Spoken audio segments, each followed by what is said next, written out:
સુરતમાં બકરી ઈદના તહેવાર પહેલા એટલે કે શુક્રવારે સચિન જીઆઈડીસી પોલીસે 3 ભેંસોની ચોરી કરનાર 3 રીઢાઓને ઝડપી પાડી સળિયા પાછળ ધકેલી દીધા હતા. બકરી ઈદના તહેવાર પહેલા જ ચોરેલી ભેંસોનું કતલ કરનાર ત્રિપુટીને સચિન જીઆઈડીસી પોલીસે ઝડપી પાડી છે. આ ત્રિપુટીએ 15 દિવસ પહેલા સચિન જીઆઈડીસી વિસ્તારમાંથી ચરવા ગયેલી 3 ગાયની ચોરી કરી હોવાની કબૂલાત પણ કરી હતી.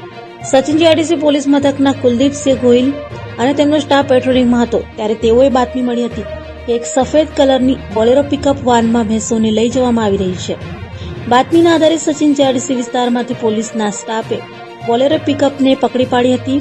આ વાનમાં સવાર રફીક સુપડુ, રશીદ કુરેશી, ઇમરાન ઇસ્માઇલ કુરેશી તેમજ મોહમ્મદ હુઝેબા ઝુબેર શેખને પકડી પાડ્યા હતા.